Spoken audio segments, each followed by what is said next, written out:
Vamos a empezar con nuestra clase. La vez pasada estuvimos dando estuvimos dando primero la primera unidad sobre Se Inspira y estuvimos dando luego las competencias socioemocionales emprendedoras que habíamos dicho, ¿verdad?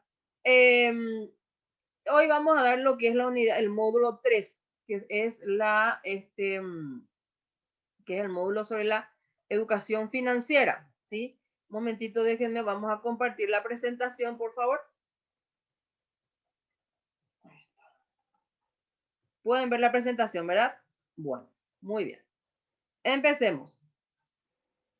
Sabemos que justamente todo este curso, ¿verdad? Es para que nosotros podamos aprender o recordar o repasar todas aquellas cosas que vamos a enseñarles a nuestros participantes.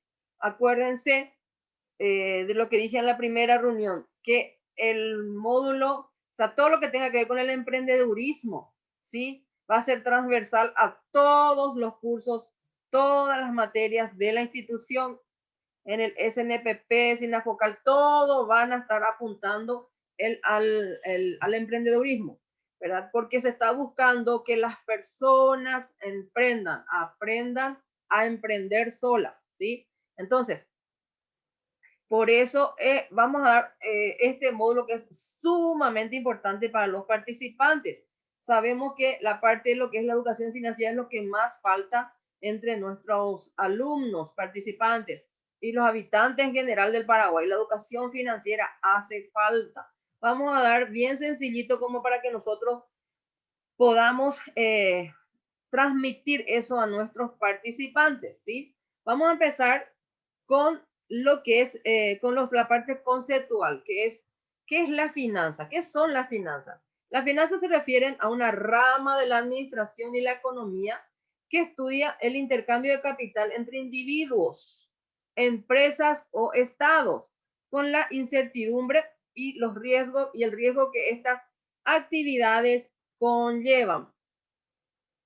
Se dedica al estudio de la obtención de capital para la inversión en bienes productivos y de las decisiones de inversión de los ahorradores.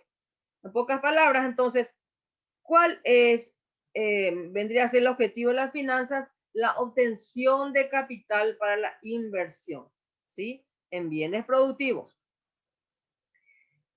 Ahora bien, ¿qué son las metas financieras? ¿Sí? Las metas financieras se refiere al objetivo que se quiere lograr en un tiempo determinado. O sea, las metas sabemos que las metas son aquellos a donde apuntamos en cualquier ámbito. Y cuando hablamos de metas financieras, hablamos de todo lo que tenga que ver con la parte económica, con la parte en dinero, ¿verdad? Entonces, al hablar de metas financieras nos referimos al objetivo que se quiere lograr en un tiempo determinado, empleando nuestro tiempo, nuestro esfuerzo, nuestros recursos laborales y económicos de manera habitual y consciente. Acá falta una C. Así es que yo en ese aspecto soy o sea, me molesta ver los errores ortográficos. Bueno, le falta una C, consciente, ¿verdad? Entonces, económicos de manera habitual y consciente. Muy bien. Entonces, cuando hablamos de metas financieras, entonces es cuando apuntamos a un objetivo en un tiempo determinado, ¿sí? Pero ¿a través de qué? A través de nuestros esfuerzos. ¿Cómo vamos a conseguir esas metas? Con esfuerzos, con recursos laborales y económicos, obviamente, ¿verdad? Y tiene que ser de manera habitual y consciente. Consciente y voluntaria, obviamente, ¿verdad? No hay obligación. Cada ser humano tiene que establecer sus metas financieras. Muy bien, ahora vamos a hablar. Ahora mismo, después de dar el concepto de finanzas y metas financieras, vamos a ver cómo se puede tener un modelo de metas financieras. ¿Cuáles son las cosas, sí? ¿Cuáles son los elementos, ¿verdad? Que tenemos que considerar dentro de lo que son las metas financieras?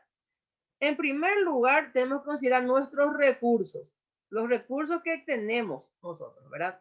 Luego, ¿qué es lo que nosotros vamos a hacer, ¿verdad? Para llegar a nuestra meta. Todo aquello, todas esas acciones que nosotros vamos a hacer para llegar a nuestra meta. En las metas financieras, para nuestras metas financieras tenemos que tener en cuenta varios ámbitos, ¿verdad?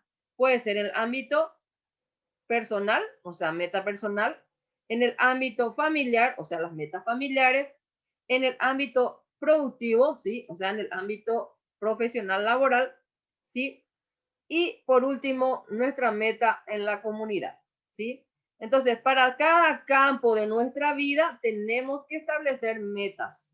Y no solamente metas en general, sino metas financieras.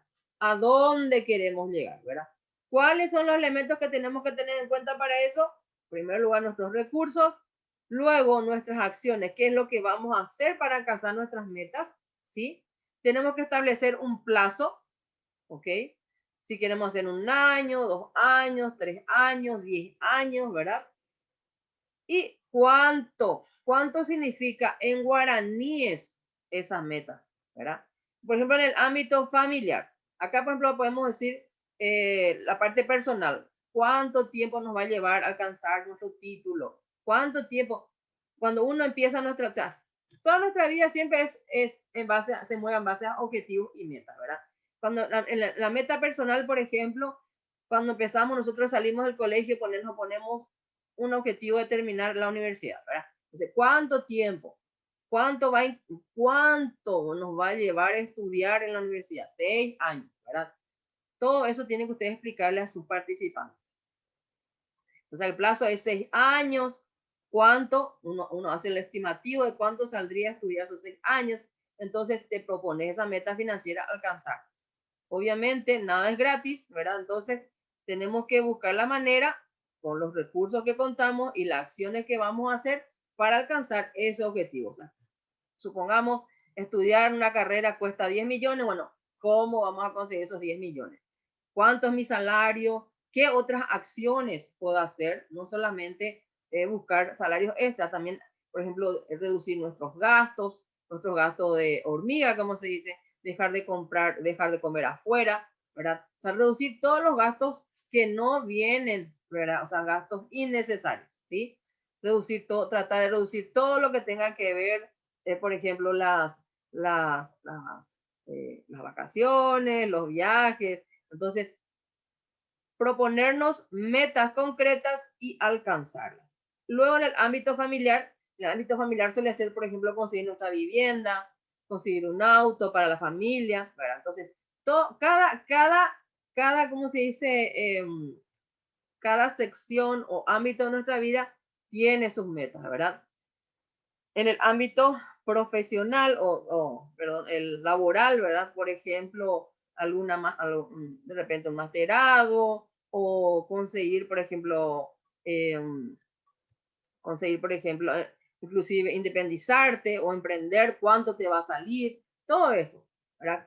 Establecer plazos específicos. Por ejemplo, por ejemplo, si yo quiero, por ejemplo, aparte de tener un emprendimiento, ¿sí? Aparte de enseñar, quiero tener un emprendimiento, por ejemplo, qué sé yo, colocar un instituto de belleza, supongamos, ¿verdad? Entonces, tengo que hacer mis cálculos, mis presupuestos, en cuánto tiempo yo puedo acceder o alcanzar esa meta, ¿verdad? Entonces, empezar a trabajar por esa meta.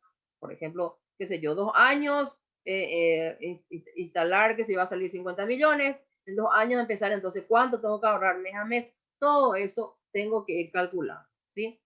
Y bueno, de eso se tratan las metas financieras, ¿sí? Ahora vamos a ver lo que son los presupuestos, ¿sí? Los presupuestos, ¿qué son? El presupuesto es el registro de ingresos y gastos dentro del periodo de tiempo que puede ser semanal, quincenal o mensual. Ayuda a controlar los gastos, conocer las posibilidades de ahorro y tomar decisiones sobre invertir o tomar un crédito. Entonces, todos estos conceptos que estamos dando, se dan cuenta, están todos entrelazados, ¿verdad? Para nuestras metas financieras tenemos que utilizar los presupuestos también, obviamente, ¿verdad? Entonces, ¿qué son los presupuestos? Un registro de nuestros ingresos y gastos. No estamos hablando de presupuestos contables o presupuestos proyectados que son mucho más difíciles, ¿verdad? Esto vamos a dar bien, como les dije, vamos a dar bien sencillito, como para que nuestros participantes puedan entender y puedan aplicar, ¿verdad? Entonces, llevar el presupuesto que del cual estamos hablando es el presupuesto sencillo de llevar un control, un registro de nuestros ingresos y gastos, ¿sí? Dentro de un periodo obviamente determinado. Todo con miras a qué? A ahorrar o invertir, ¿sí? Concepto de ingresos. ¿Qué son los ingresos? Se refiere a la entrada de dinero a cambio de trabajo, producción y o ventas de productos o servicios, incluyendo remesas. O sea, las remesas que son el dinero que nuestros familiares nos envían desde el exterior, ¿verdad? Muy bien, entonces, ¿qué son los ingresos? Todo aquello que ingresa en nuestras arcas, vendría a ser, ¿verdad? Sea ingresos fijos, sean algún ingreso extra por alguna comisión, venta o algún otro negocio o emprendimiento que tengas aparte. Esos son los ingresos. Incluye también las remesas que de repente recibamos del exterior. Concepto de egresos justamente es lo contrario a los ingresos, ¿verdad? Se refiere a los pagos por servicios, productos o compromisos financieros asumidos por la persona o la familia. Es destinar, nos estamos quedando sin tiempo ya otra vez.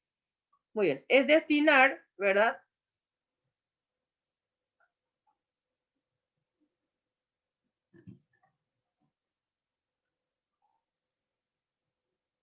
Momento, por favor.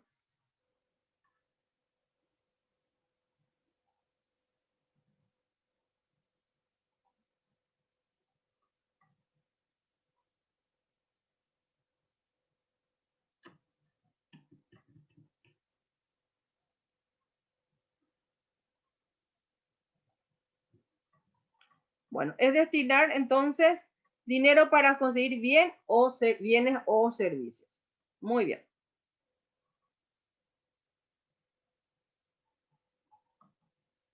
Entonces, estamos hablando del presupuesto, ingresos y egresos, ¿sí? Entonces, el presupuesto es el registro de los ingresos y egresos. ¿Qué son los ingresos? Todas las entradas de dinero que tengamos. Y los egresos son todas las salidas, ¿verdad? Todos los pagos por servicios, productos o compromisos asumidos con anterioridad, ¿sí? Muy bien. Un ratito quiero ver si seguimos bien. Alicia, haceme con tu dedito así si estamos bien. Alicia, perfecto. ¿Están viendo la pantalla? Perfecto. Continuemos entonces. Continuemos. Bueno, vamos a ver ahora un modelo de presupuesto sencillito, ¿sí? Un modelo sencillito, ¿sí? Antes de continuar, si nos llegamos a caer, volvemos a ingresar a toda velocidad, ¿sí? Entonces, un modelo de presupuesto sencillito. Por un lado hacemos las columnas, ¿sí? Por un lado hacemos las columnas de los ingresos y por el otro lado las columnas de los egresos, ¿sí? Acá arriba tenemos que establecer el periodo de tiempo, ¿sí? El periodo de tiempo. O sea, por ejemplo, vamos a establecer estamos haciendo unas metas financieras 2 años, entonces acá vamos a establecer periodo de tiempo, ¿sí? Y también vamos a colocar la fecha, también acá vamos a colocar la fecha o el mes, ¿sí? De nuestro movimiento, de nuestro ingreso y nuestro egreso, ¿sí? Entonces, el ingreso acá vamos colocando ingresos fijos, ingresos extras u otros conceptos, ¿verdad? Y se va detallando todito aquí, ¿sí? Y del otro lado, los egresos. ¿Cómo está compuesto el egreso? Gastos diarios, ¿sí? Los gastos necesarios, los gastos obligatorios, los gustos o gastos en gustos, ¿verdad? Están los gastos inesperados y están los gastos del negocio en caso de que seas un emprendedor, ¿sí? ¿Cuáles son los gastos necesarios? Todo lo que tenga que ver, por ejemplo, con la vivienda, la alimentación, todo aquello que es necesario, vital para nosotros. La vestimenta, ¿sí? Esos son los gastos necesarios. Los obligatorios, ¿sí? Aquí están, por ejemplo, todo lo que tenga que ver nuestros impuestos, seguros, inclusive el agua, la luz, ¿sí? El agua, la luz inclusive. Los gustos. Aquí, por ejemplo, podemos poner todo lo que tenga que ver con nuestras vacaciones, nuestras salidas, ¿sí? Cualquier gasto que sea para nuestra diversión, para nuestro entretenimiento. Los gastos inesperados, eso es lo que más hay. Gastos de medicamentos, o sea, gastos de farmacias, gastos del mecánico, para arreglar los móviles, ¿verdad? Cualquier tipo de gasto, ¿verdad? Gasto para el odontólogo, o sanatorios, o lo que sea. Esos son los gastos inesperados. Y gastos de negocios, sí hay un emprendimiento, ¿sí? Si no hay emprendimiento, esta parte se obvia. Luego se suma ambas columnas, tanto ingresos como egresos. Vamos armando nuestro presupuesto. ¿Ven? Entonces, una vez que tengan todos ustedes sus ingresos, van a poder ver sus egresos también. Bueno, vamos a ver ahora entonces lo que es el concepto de ahorro y los tipos de ahorros que hay, ¿verdad? El concepto de ahorro se refiere a guardar el dinero a fin de utilizarlo en un futuro. O sea, eso es el ahorro. Guardar el dinero para usarlo más adelante, en el futuro. Es una decisión consciente, falta de nuevo la C antes de la S, sobre el uso de los ingresos. Es una decisión consciente sobre el uso de los ingresos. Todas las personas, independientemente al monto de nuestros ingresos, podemos ahorrar. O sea, no porque no ganemos tanto dinero, no podamos ahorrar. Podemos ahorrar, ¿sí? Entonces, se refiere a guardar el dinero, el ahorro, a fin de utilizarlo en un futuro, ¿sí? Y tiene que ser una decisión consciente, voluntaria. ¿Cuáles son los tipos de ahorro? Están los tipos formal e informal. El tipo de ahorro formal, ¿sí? ¿Cuáles son las ventajas? Que es seguro, genera intereses a favor, está resguardado por el BCP. El ahorro formal es el que se guarda en los bancos, ¿sí? En los bancos y las cooperativas. Entonces, ¿cuál es la ventaja? Seguro, genera intereses a favor, está resguardado por el BCP.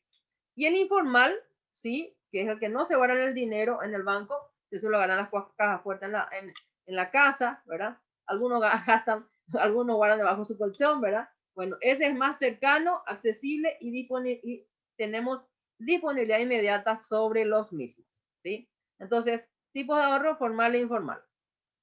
Muy bien. Ahora bien, entre el ahorro y el crédito, ¿existen otras ventajas para el ahorro? ¿Cuáles son? ¿Cuáles son las ventajas para el ahorro? Es una pregunta que es bueno que nos hagamos siempre. Nosotros siempre tenemos que, al momento de ahorrar, pensar en ahorrar, tenemos que ya prácticamente tener pensado para qué estamos ahorrando, para qué queremos, ¿sí? Entonces, cuando nosotros pensamos en ahorrar, podemos establecer un plan de ahorro, ¿sí? Una cosa es el ahorro, otra cosa es el plan de ahorro, ¿sí? Entonces, cuando establecemos el ahorro, nosotros directamente guardamos nuestro dinero para usarlo en el futuro. Pero podemos establecer un plan de ahorro. Vamos a ver la pequeña diferencia, ¿sí? Plan de ahorro es cuando una persona se propone alcanzar una suma de dinero y decide conscientemente, aquí ya corrigieron, ¿verdad? Organizarse para guardar de forma constante hasta llegar a la meta. Esa es la diferencia entre ahorro y plan de ahorro. Que el plan de ahorro tiene un objetivo específico, ¿sí? Es como cuando hacemos una meta financiera, ¿verdad? Entonces, tenemos un objetivo específico, ¿sí? Nos proponemos alcanzar una meta específica en un tiempo determinado, un monto determinado, y establecemos las pautas, ¿verdad? O sea, aquel monto que vamos ahorrando mensualmente para, o quincenalmente, o semanalmente, según nuestro movimiento de dinero, ¿verdad? Para alcanzar nuestra meta. Ese es el plan de ahorro. El plan de ahorro justamente se utiliza para alcanzar las metas financieras. ¿Está bien? Entonces, ¿qué es el plan de ahorro? Es cuando una persona se propone alcanzar una suma de dinero y decide conscientemente organizarse para guardar de forma constante hasta llegar a la meta. Y la palabra clave aquí es constante. O sea, ¿qué significa eso? En forma quincenal, o en forma semanal, en forma mensual. Eso es ser en forma constante y periódica. O sea, tenemos que tener una disciplina para el plan de ahorro. ¿Está bien? Muy bien. Y antes de pasar al siguiente tema, siempre es importante decir, hay muchísimos métodos de ahorros o planes de ahorro, ¿verdad? Pero siempre tenemos que, si nosotros tenemos tomamos la decisión de ahorrar, ¿sí? La fórmula que más suele funcionar es tomar el 10% de nuestro ahorro y guardar, ¿sí? Esa es la fórmula. Cuando no tenemos un plan de ahorro, ¿qué significa el plan de ahorro? O sea, no tenemos un objetivo específico, no tenemos una meta específica que alcanzar. Queremos ahorrar nomás nuestra plata. Entonces, 10% guardamos. 10% de nuestro salario todos los meses guardamos. En nuestra parte fija, guardamos. Entonces, establecer lo importante para el ahorro es establecer la disciplina, el hábito, ¿sí? Yo siempre digo que el hábito y la disciplina son como un círculo, ¿verdad? Un círculo constructivo, vendría a ser no vicioso, ¿verdad? Que tenemos que aplicar o implementar, ¿sí? Bueno, estábamos hablando entonces del ahorro. Cuando nosotros no establecemos un plan de ahorro, queremos ahorrar nada más, estamos diciendo que se sugiere hacer un 10%, ese es el mecanismo que más se utiliza, ¿verdad? Un 10%, ¿sí? Un 10% de nuestros salarios, ¿verdad? Fijos para ahorrar, ¿verdad? Muy bien. Si quieren hacerlo más, por ejemplo, de repente un 10% de su salario fijo, y luego tienen algún ingreso extra y también mandar a su ahorro, excelente. Cuanto más puedan ahorrar, mucho mejor. Pero cuando establecemos un plan de ahorro, ya hablamos de metas. Si hablamos de una meta específica, o sea, nos proponemos alcanzar una suma de dinero X, ¿sí? Para nuestra meta. O sea, el plan de ahorro viene a ser como un instrumento para la meta financiera, ¿verdad? Entonces, ¿qué es el plan de ahorro? Es cuando una persona se propone alcanzar, ¿sí? Una suma de dinero y decide en forma consciente organizarse para guardar de forma constante ese dinero hasta llegar a la meta. Ahora vamos a hablar lo que es ahorro y crédito, ¿sí? Perdón, dentro de lo que es un plan de ahorro, vamos a continuar. El plan de ahorro, muy bien. ¿Cómo se hace, cómo se establece el plan de ahorro? Es muy parecido a la meta financiera que vimos hace rato, porque hablamos de plazos, hablamos, como le dije, entonces el plan de ahorro es un instrumento de las metas, ¿sí? De nuestras metas financieras. Y acuérdense que dentro de las metas financieras entran todos los ámbitos de nuestra vida, la parte familiar, la parte comunitaria, la parte laboral, ¿verdad? O productiva, y la parte, ¿cómo se dice? Personal, el ámbito personal que nosotros podamos tener, ¿sí? Muy bien, entonces, ¿qué es lo que se establece dentro de un plan de ahorro? ¿Sí? Aquí están los elementos. ¿A dónde quiero llegar? La meta. ¿Cuál es mi meta? En primer lugar, tenemos que establecer nuestra meta. ¿En qué plazo? O sea, el tiempo que nosotros, ¿en qué tiempo queremos alcanzar nuestra meta? Puede ser corto, mediano o largo plazo, ¿sí? De repente puede ser a 6 meses, a un año o más de un año, ¿sí? Entonces acá se tiene que poner, ¿sí? Luego dice, ¿cuánto es mi ingreso? O sea, tenemos que también poner qué recursos tenemos, nuestros recursos, ¿sí? Luego, ¿cuántos guaraníes me costará? O sea, ¿cuánto es el dinero o el monto, ¿sí? Que nosotros queremos reunir, ¿sí? Por ejemplo, nos establecemos para comprar un vehículo, acá por ejemplo, qué sé yo, 35 millones, bueno, entonces acá ponemos 35 millones, ¿verdad? ¿Sí? Valor en dinero. Y acá se establece qué es lo que vamos a hacer, dice, qué es lo que nosotros, qué es lo que nosotros vamos a establecer, cómo nos vamos a organizar para conseguir nuestra meta. Nuestra meta que está aquí arriba, ¿verdad? Está aquí arriba, en esta parte. Entonces acá la meta, por ejemplo, como les dije, un ejemplo, el vehículo. Entonces meta es comprar un vehículo. Entonces vamos a colocar arriba en el número 1, comprar un vehículo. El tiempo, qué sé yo, 2 años. 2 años poner acá. Mis recursos, ingresos fijos y salario fijo mensual, otros ingresos que podamos tener. El valor 30 millones. Y acá ahorro. Dice, ¿qué es lo que vamos a hacer? A ahorrar por día, por semana, por mes. Dice, ¿cuántos guaraníes vamos a ahorrar? Dice, ¿con qué frecuencia debemos ahorrar. Eso es lo que vamos a colocar aquí, ¿sí? Vamos a hacer, de repente, si somos mensualeros, entonces vamos a colocar mensualmente.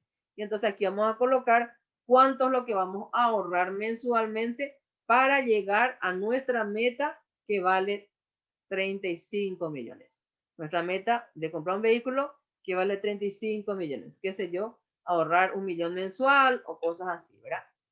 Muy bien, eso ya va a depender de cada uno de nosotros. Entonces, esto tenemos que enseñarles a nuestros alumnos que tienen que hacer para cada meta que se fijen, ¿sí? Para cada meta que se fijen.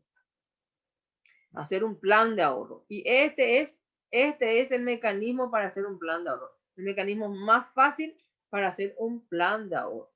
Muy bien. Todos estos materiales están en la plataforma, les vuelvo a recordar. Material de lectura y las presentaciones. Muy bien. Ahora bien, hay veces que nosotros, ¿sí? Cuando queremos emprender, y no hace falta ni siquiera cuando queremos emprender, de repente necesitamos un crédito, o sea, no tenemos ahorrado nada. O de repente tenemos ahorrado, queremos emprender algún negocio, pero no nos alcanza el dinero, o directamente no queremos perder nuestro capital operativo, entonces lo que hacemos es recurrir a un crédito. ¿Y qué es el crédito? Se refiere a la obtención de dinero o bienes en el presente, ya sea de instituciones financieras o de particulares, el cual debe pagarse en el futuro. Eso es el crédito. Entonces es la obtención de dinero o bienes en el presente, ya sea de instituciones financieras o de algún particular, ¿sí? Un ratito acá me dice que hay 3 personas, pero no sé si le va a admitir más a ingresar. Vamos a intentar. Bueno, aunque ya pasó los 10 minutos. Bueno, muy bien. Ahora bien, ¿cuáles son los conceptos? Hay 2 conceptos claves que componen lo que es el crédito, o sea, 2 elementos que interactúan dentro de lo que es un crédito. La persona que presta y la persona, o sea, la persona que está haciendo el pedido del crédito y la persona que da el dinero. Entonces, la persona que está haciendo el préstamo o gestionando el préstamo es el deudor. ¿Quién es el deudor? Es la persona quien toma o adquiere un crédito o préstamo. Ese es el deudor. Y el acreedor es la persona que otorga, quien otorga el crédito o el préstamo. O sea, el deudor es el que gestiona el préstamo, el dinero, ¿sí? Y el acreedor es el que da, el que otorga el préstamo. Muy bien. Para hacer un crédito es sumamente importante establecer nuestra capacidad de pago. La mayoría de los seres humanos estamos acostumbrados, la mayoría, no digo todos, la mayoría, a hacer préstamos sin prever, ¿verdad? Los cálculos necesarios para hacer el préstamo. Es fundamental para hacer un préstamo o un crédito que estimemos nuestra capacidad de pago. ¿Cómo se va a hacer esa capacidad de pago? Vamos a ver dentro de un rato. Vamos entonces a ver lo que es el concepto inicialmente.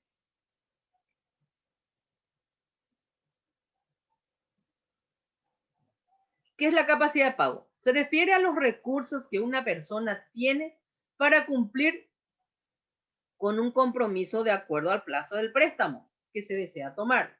Es decir, hasta cuánto puede endeudarse una persona. Si se supera ese monto, se tiene un sobreendeudamiento. O sea, la capacidad de pago es el recurso que pueda tener una persona para cumplir un compromiso. O sea, es decir, cuánto es el monto que disponemos para hacer frente a nuestro crédito. En pocas palabras, si superamos ese monto que vamos a ver ahora, entonces estamos sobreendeudados. En pocas palabras, estamos en saldo rojo. ¿Cómo se establece la capacidad de pago? Aquí está. Una formulita sencilla que podemos transmitirle tranquilamente a nuestros participantes. Ingresos menos nuestros egresos. O sea, todos nuestros ingresos, ingresos fijos, nuestros ingresos fijos y nuestros gastos. Todos los ingresos que hace rato vimos en nuestra columnita en presupuesto, ¿se acuerdan? Ingresos fijos y nuestros ingresos extras. Se puede sumar acá, ¿sí? ¿Está bien? Yo, por mi propia experiencia, les digo que lo mejor es siempre en esta parte, no consideren sus ingresos extras. ¿Por qué? Porque hay muchas veces que los ingresos extras no son estables y permanentes, ¿sí? Entonces, yo les sugiero que hagan siempre sobre la base del ingreso fijo, o sea, nuestro sueldo mensual seguro, en pocas palabras. Y luego le restamos de eso nuestros gastos.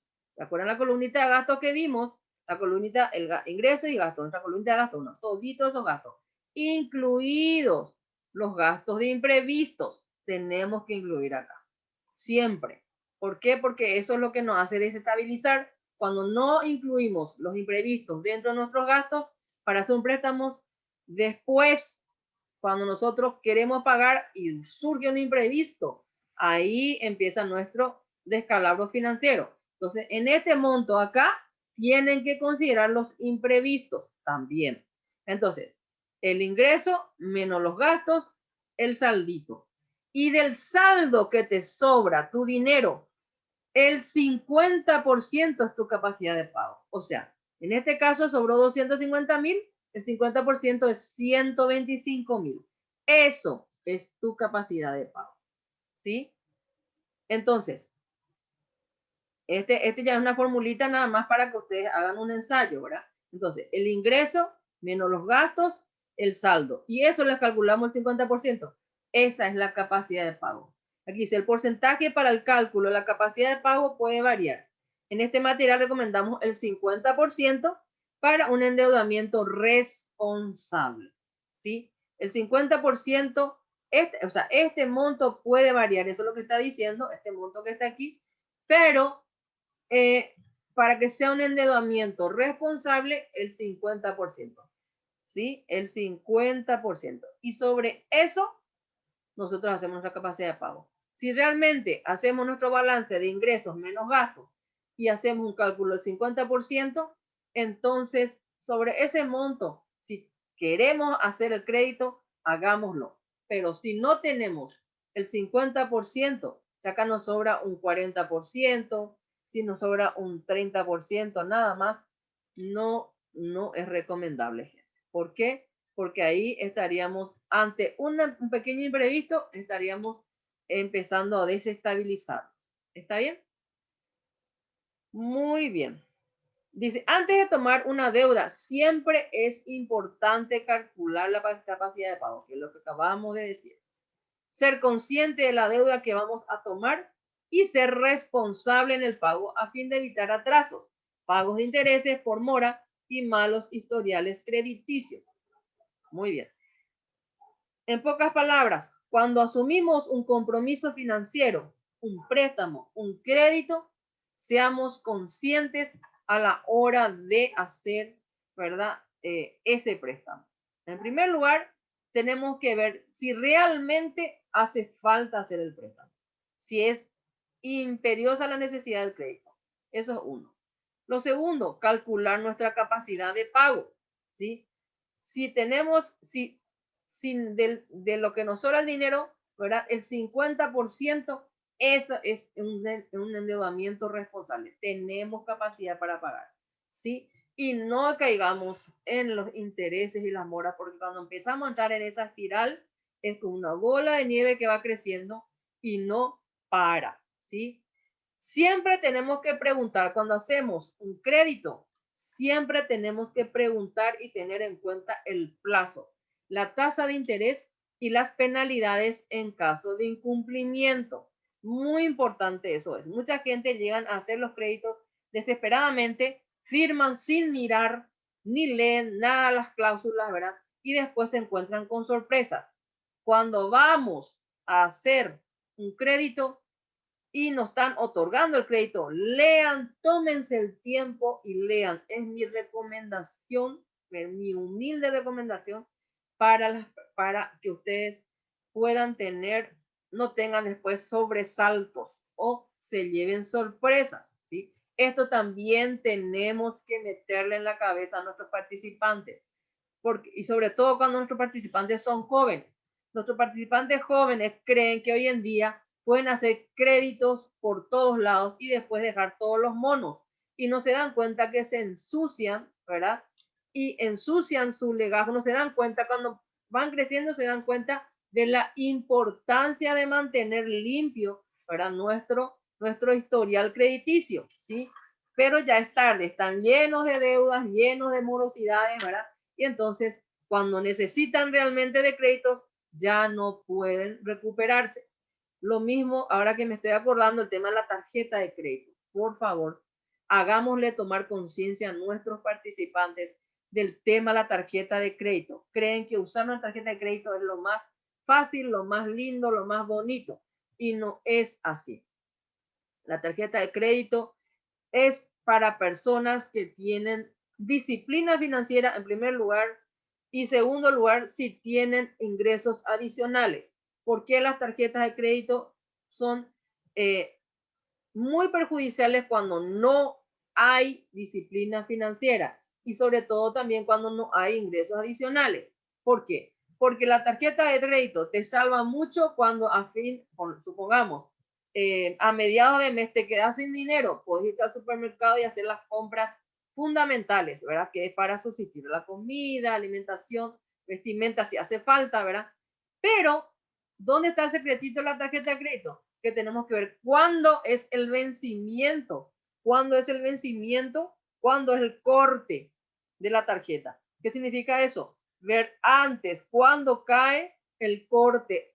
Cada institución financiera tiene un corte para hacer las tarjetas el día en que dice hasta hoy entran todos los cálculos, ¿verdad? Y hasta hoy se hacen los cálculos de intereses. Entonces, antes del corte, si nosotros tenemos algún ingreso, vamos y tratemos de cancelar todo lo posible, ¿sí? Todo lo posible de lo que usamos en la tarjeta. Entonces así nos cobran mucho menos el saldo, porque siempre las tarjetas de crédito cobran intereses sobre saldo. Entonces supongamos, vos a mediados de mes te quedaste sin dinero, hiciste una compra de supermercado por 500,000, ¿sí? Entonces el corte de tu institución financiera para la tarjeta es supongamos, el 25 de cada mes, ¿sí? Entonces, el 24, anda y cancela todo lo que pasa. Si no puedes cancelar los 500,000, ¿sí? Anda a cancelar por lo menos, si tuviste un ingreso adicional entre el 15 y el 24, vayan y cancelen todo lo que pagan, 200, 300, 400.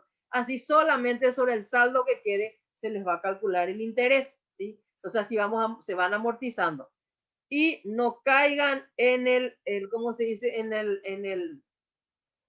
No caigan en el error de lo que es el pagar solamente esa suma fija todos los meses para que no te venga, para que no se te corte el crédito, el costo fijo que le dicen, ¿verdad? El pago fijo. Ese es un engaño total porque vos estás tirando tu dinero en pocas palabras, estás quemando. ¿Por qué? Porque eso no sirve para ¿cómo se dice?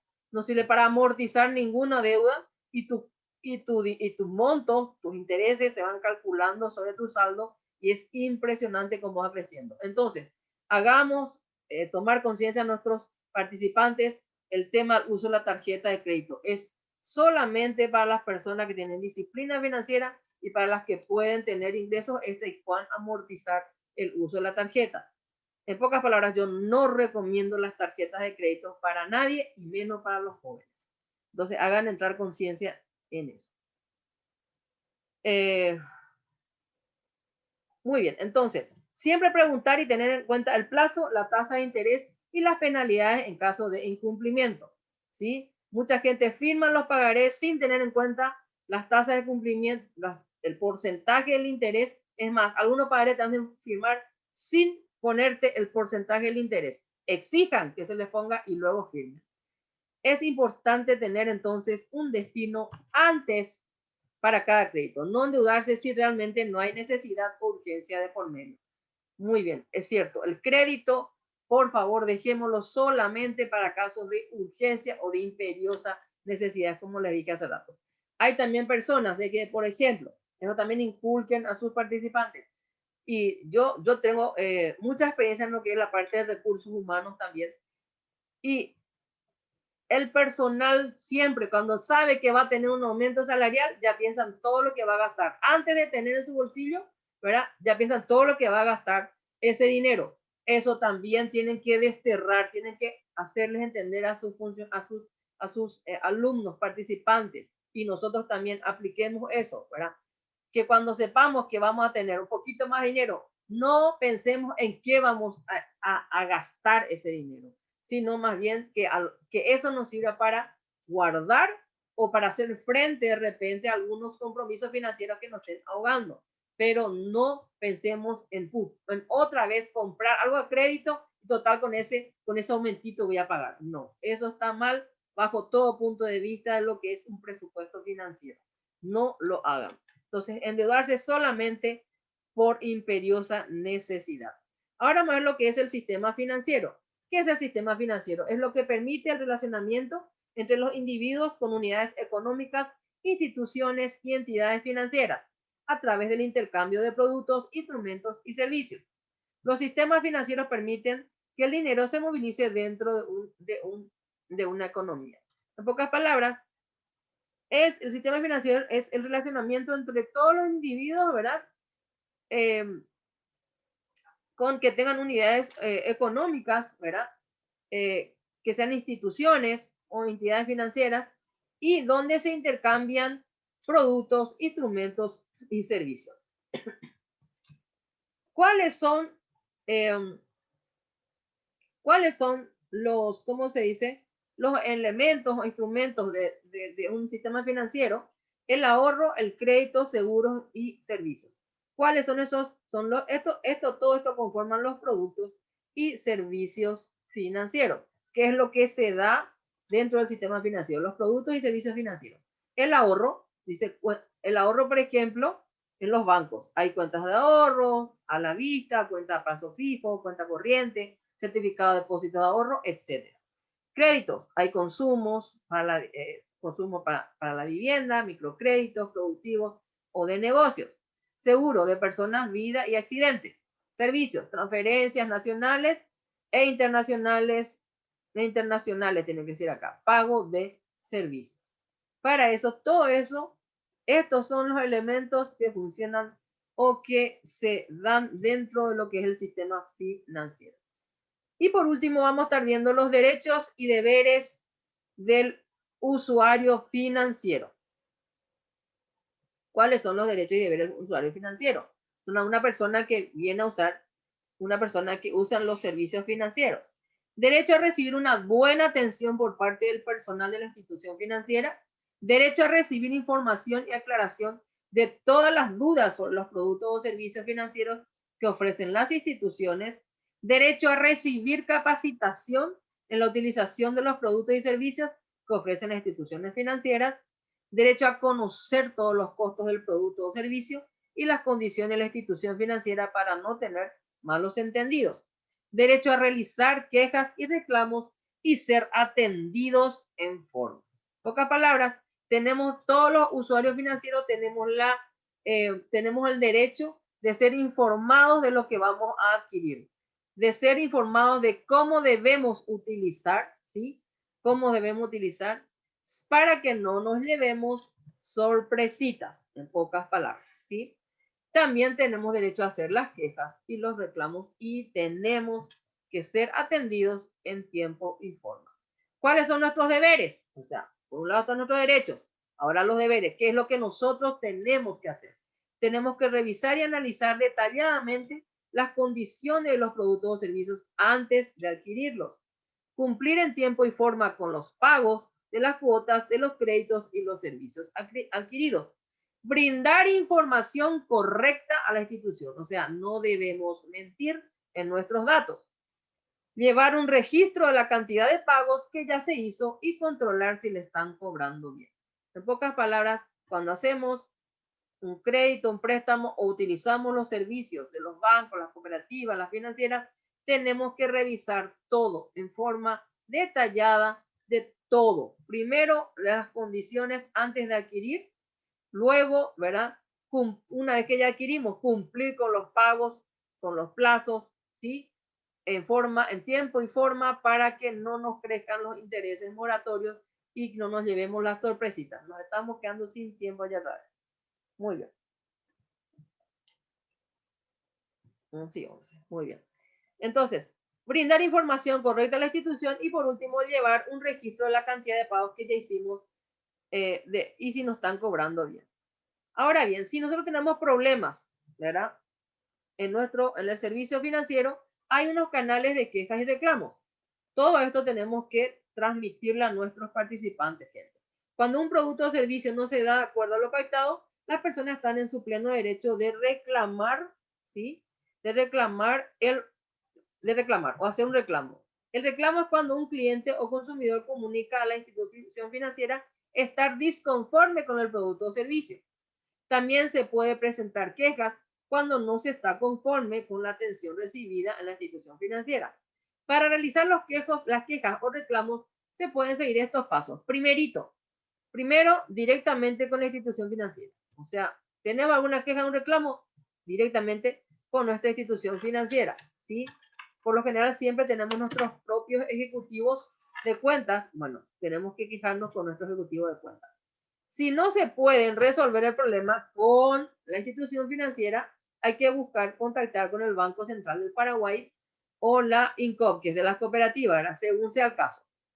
Aquí están los teléfonos, ¿sí? El teléfono del Banco Central, ¿sí? El interno o el email para el Banco Central, ¿sí? Luego, si el Banco Central no nos responde, tenemos la opción de acudir a la SEDECO. Si no hay una respuesta al reclamo, contactar a la Oficina de la Protección al Consumidor SEDECO. Y acá están los teléfonos, ¿sí? Y el email. Y les cuento que el SEDECO, mucha gente se queja del SEDECO, pero personalmente nosotros tenemos una linda experiencia con mi marido, ¿sí? Y funciona. Les comento que sí funciona. Entonces, para que nos riamos un ratito, voy a contar la experiencia que tuvimos. Mi marido mandó a hacer, siempre él manda a hacer sus trajes en lomo, ¿verdad? Entonces él tenía que hacer una presentación, mandó lavar en una tintorería muy famosa su saco y su pantalón, ¿verdad? Y el día de la presentación le trajeron el delivery, o sea, vienen a retirar del domicilio y te vuelven a traer. Así funcionaba la tintorería. Y cuando volvieron a traer, ¿verdad? Mi marido, ¿verdad? Obviamente, recibió y él no, él recibió el pedido y entregó el ticket que le dan, ¿verdad? ¿Cuál fue la sorpresa de mi marido? Cuando se iba a vestir, encuentra que su pantalón era para un niño de 12 años. Si va que mi marido es gordito, ¿verdad? Dice, esto es una burla. ¿Qué es esto? O mi pantalón se encogió, ¿verdad? No, su pantalón no se había encogido. Era un pantalón para un niño, ¿verdad? Era el mismo color del traje de él, pero era para un niño. Entonces mi marido obviamente se fue a quejar, no le quisieron reconocer en la tintorería, hasta el gerente inclusive no le quiso reconocer. Entonces mi marido se fue y se les quejó a la SEDECO. ¿Qué hizo la SEDECO? Les llamó a ambos, a mi marido para un día, para una intermediación, y al gerente de la tintorería. Y obviamente mi marido arrimó algunas pruebas, ¿verdad? Tenía fotos del traje, todo, ¿verdad? Y entonces el gerente no tuvo forma de explicar, ¿verdad? Y tuvo que pagar no solamente un pantalón, una confección completa del traje, no solamente arriba y abajo. Mi marido, yo no quiero solamente el pantalón, quiero que se me devuelva mi pantalón, decía él, ¿verdad? Pero como no tenían más el pantalón, evidentemente quemaron, algo hicieron, ¿verdad? Pero no tenían, entonces se les ordenó que tenían que pagar un traje completo en el mismo lugar, en lomo, y tuvieron que pagarlo en la tintorería y hasta hoy día tiene su traje de lomo hecho, mandado a hacer por la tintorería. O sea que sí funciona SEDECO. Bueno, con esto terminamos lo que es unidad, en toda la parte de lo que es el módulo de educación financiera.